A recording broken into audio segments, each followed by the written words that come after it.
Pada tahun 2015 sampai 2017, saya paling majulah waktu tu, tahun yang saya paling bagus. Tapi pada masuk 2016 sampai 2017 ke 18, secara tak sedar sebenarnya bisnes saya tengah makin lama makin menurun. Sekarang saya tahu adalah sebab saya tak buat preparation untuk improve dan saya hanya buat benda yang cara sama je macam tahun 2015. Masuk 2022, saya rasa macam tak boleh jadi ni, takkan bisnes saya makin lama akan terkubur je. In the end, saya pun decide untuk buat satu tindakan yang drastik, decide untuk belajar daripada mentor luar daripada industri saya. Nama dia Irfan Khairi. Tapi nak jadi kaya pasti ada cabarannya, lebih-lebih lagi sebagai usahawan. Video ni saya just nak terangkan beberapa chapter yang saya rasa penting. Ada 5 chapter yang saya akan cerita apa yang dia ajar supaya korang pun boleh praktis dekat bisnes korang tanpa perlu bayar RM5,000. Dia ada 14 chapter, tapi 5 chapter ni saya nak highlightkan sebab saya rasa penting dan relevan untuk semua bisnes. Yang lain semua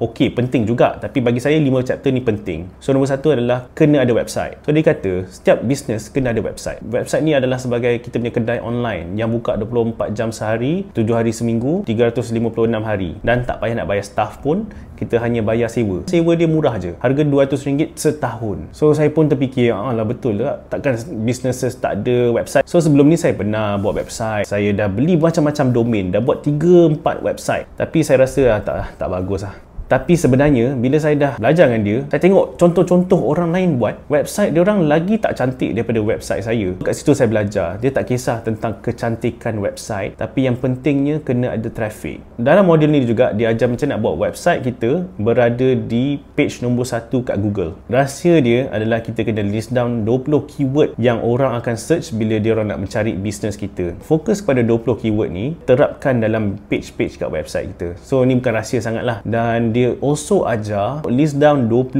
blogs, website orang yang sama dengan niche kita ataupun kena dengan niche kita. Tak kisah website tu dekat luar negara ataupun daripada negara orang lain lah. Dia kata untuk kita setiap hari komen dekat blog-blog dia orang macam, hey, congrats, thank you for the info semua. Itu adalah sebagai backlink kepada website kita. So bila kita ada lagi banyak backlinks, Google akan nampak macam, oh, website kita ni bagus. So dengan itu kita akan berada di page yang pertama dekat Google. Kedua adalah dia kata kena ada personal brand. Bila dia cakap pasal personal brand, saya agree. Sebab dalam industri saya ni ada 200,000 ejen lain yang jual benda sama macam saya jual. Harga pun sama daripada company yang sama. So dia kata untuk differentiate kita kena ada personal brand. Betul lah, saya agree. Personal branding. Untuk buat personal branding kita kena ada brand story. Dan dia kata brand story yang bagus adalah macam movie-movie yang kita tengok, Marvel movie dan sebagainya. Kena ada masalah situation sekarang. Masalah dia apa? Macam saya, masalah dia waktu sebelum saya join Takaful tu, sebelum saya buat bisnes tu adalah saya kekurangan duit, saya nak duit. Dan nombor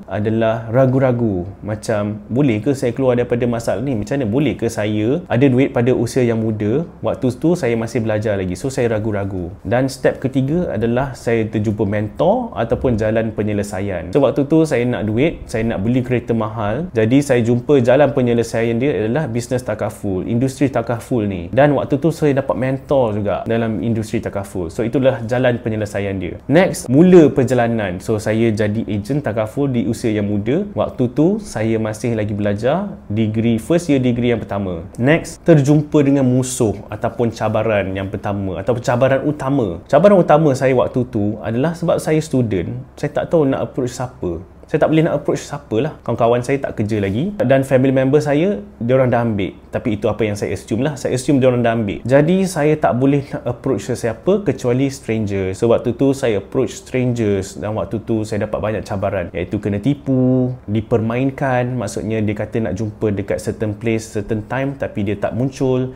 Dan satu kali tu saya ingat lah, saya drive daripada KL ni sampai ke Putrajaya dan dia share location sebelum jumpa dia share location. Dan sampai ke location tu, tengok tu ada location hutan mana tah. Dah sampai tu saya call, dia tak angkat. So macam membazir masa. Padahal saya tak adalah macam nak paksa ke apa kan. Saya just nak kongsi je benda ni. Dan dia yang terima appointment tu. Tak ada yang saya akan paksa-paksa, jumpalah saya, tak. Tapi itulah cabaran saya waktu tu. Dan akhirnya lepas saya dah jumpa 100 stranger, lepas 80 orang dah reject, saya dapat 20 orang klien yang bagus, yang sentiasa recommend orang-orang lain. So dari situ saya build networking saya dapat tukar jadi 200 orang pelanggan yang bagus. So untuk korang juga, korang kena fikir juga brand story macam mana, daripada macam step-step tu lah. Itu elemen-elemen yang ada untuk brand story yang bagus. So korang kena fikir juga. So nombor 3, model yang ketiga yang saya rasa efektif, yang bagus adalah iklan. Ada 2 jenis iklan. Satu adalah iklan yang berbayar dan lagi satu adalah iklan yang percuma. Dia ajar tau 2 jenis iklan ni. Tapi saya sedar dia fokus kepada free marketing, zero cost marketing melalui short form videos. Kalau ikut example dia daripada TikTok videos dia, yang dia selalu buat TikTok videos yang viral, dan dia juga banyak buat live TikTok. So daripada live TikTok tu dia offer benda yang valuable kepada orang, iaitu dia cakap tanyalah apa-apa tentang marketing ataupun bisnes. So dekat situ ramai orang akan tanya tentang bisnes, tanya soalan, kadang-kadang soalan melipik juga pun ada juga. So dia jawab semua soalan tu, dan at the end dia kata, okay guys, kalau korang nak belajar tentang perniagaan, masuklah kelas percuma saya pada malam ni pukul 9. So itu cara dia tarik orang masuk ke kelas percuma dia. So bila dah masuk kelas percuma, dia akan ajar lagi dalam 4-5 topik cara macam mana nak buat bisnes, dan at the end dia akan kata, okay, kalau korang nak betul-betul nak belajar, ini adalah saya punya program keusahawanan, program yang belajar daripada dia. So saya tengok cara dia buat free advertising. Pada mula dia bagi benda yang free dulu, benda yang valuable kepada orang. So last-last semua orang akan jadi dia punya, akan belajar dengan dia, berbayar. So kita pun boleh praktis benda yang sama juga. Maksudnya kita bagi benda yang free dulu, yang valuable kepada orang, yang dipanggil freemium. Dia yang selalunya macam senang kita nak replicate tanpa cost. Macam contoh e-book ataupun PDF ataupun Excel template macam case saya lah. Next, model yang saya rasa penting yang dia ajar adalah email marketing. So dia ajar macam mana nak build email list ni, sama macam juga. Dia offer benda yang freemium, orang tu boleh download dan dia akan letak nama dan email dia. Daripada situ, bina email list daripada 1 orang sampai beratus-ratus orang sampai beribu-ribu orang. Setiap hari atau setiap 2 hari, kita hanya just email je orang-orang yang dalam email list kita benda yang bermanfaat, dan at the end tu kita bagi kita punya offer. Okay, saya banyak kongsi juga dekat pada mula saya bagi benda yang free, yang percuma, yang sampai dalam satu hari tu ada 300 orang download, yang saya rasa macam bagus sangat ni. Alhamdulillah, saya hanya ingat nak 100 orang je pun dah kira cukup dah, tapi tengok-tengok dah beratus-ratus orang download. Jadi saya pun dah mula buat apa yang saya offer tu berbayar lah. Daripada situ saya akan email untuk offer saya yang seterusnya. So saya rasa bagus lah email marketing ni. Ini adalah salah satu cara untuk follow up dengan pelanggan yang tak annoying, sebab dia orang ada pilihan untuk unsubscribe daripada kalau kita WhatsApp je selalu kan. Dan WhatsApp kita kena WhatsApp one by one. Kalau kita nak blast WhatsApp, ada orang yang tak dapat sebab kalau dia tak save number kita. Soalnya salesperson akan give up lepas 11 kali follow up, tapi orang akan beli lepas 16 kali follow up. Jadi bagi saya email marketing ni adalah salah satu cara follow up yang bagus. Last kali adalah YouTube, social media dan short form videos. Bagi saya, dia ajar tentang semua social media ni. Dia suruh kita pilih social media mana yang kita punya pelanggan ada banyak kat situ. Dan bagi saya, pada mula saya ingat saya punya pelanggan banyak dekat TikTok, tapi saya sedar pelanggan saya banyak dekat YouTube. Jadi saya berubah kepada TikTok kepada YouTube lah. Sebab tu saya fokus banyak kat YouTube sekarang ni. Tapi benda yang saya belajar daripada dia kata buat satu short form videos dan upload ke semua social media, Instagram, YouTube, Facebook, TikTok. Sebab dia kata satu usaha boleh post dekat 4 social media yang berlainan.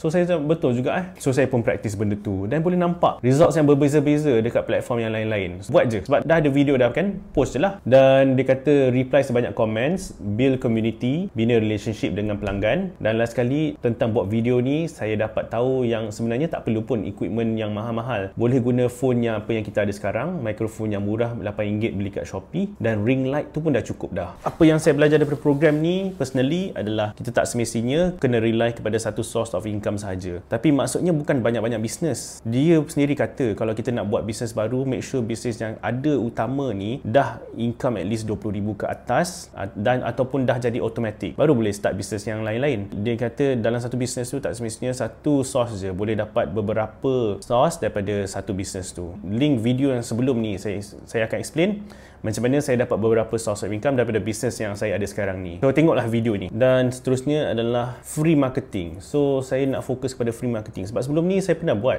paid marketing, sponsored post dan sebagainya, dan memang akan dapat results, tapi sampai satu masa orang lain pun buat ads yang sama dan saya spend duit je, duit tu pergi dengan laju tapi tak dapat satu leads pun. Jadi bagi saya sekarang yang penting adalah zero cost marketing, marketing iklan secara bukan iklan pun, orang tak tahu tu iklan. So itu adalah apa yang saya belajar. Nombor 2 personally. Dan nombor 3 adalah marketing ni tak semestinya complicated. Dia boleh jadi simple je dari segi equipment, dari segi office, dari segi staff, manpower apa. Tak perlu nak banyak-banyak semua ni sebelum kita boleh buat marketing. Dan last kali yang saya dapat daripada program ni adalah saya dah dapat blueprint bisnes saya macam mana nak berjaya, insyaAllah. So dengan ikut je blueprint ni, dengan ada blueprint, dengan ada planning, so saya akan continue buat, tak give up. Saya tahu nak arah ke mana, apa saya buat tu insyaAllah akan berjaya kalau saya continue, saya ada consistency dan saya improve setiap kali. Last kali soalan, bagus ke program ni? Bagi saya program ni bagus untuk orang yang baru start dan juga businesses yang intermediate yang nak masukkan bisnes dia kepada social media, kepada online, nak buat online lah bisnes dia orang. So saya bagi rating 8 ke 10 lah program ini. Ada dapat returns tak, untung ke tak apa yang saya spend RM5,000 tu? Actually berkali-kali lebih untung lagi, sebab alhamdulillah dari saya rasa lah, daripada saya invest RM5,000 tu dah dapat balik dah keuntungan berlipat kali ganda. Saya suggest kalau korang nak attend program ni, pergilah attend. Saya tak dapat apa commission apa pun dia, dan insyaAllah saya akan masuk lagi banyak-banyak mentorship program yang lain-lain sebab saya nak continue, nak always improve. Sebab saya sedar kalau bisnes kita stagnan je dan kita tak improve, lama-lama bisnes kita akan menurun. Korang tanyalah apa-apa nak tanya kat comment section, saya akan jawab insyaAllah. Dan jumpa lagi video akan datang.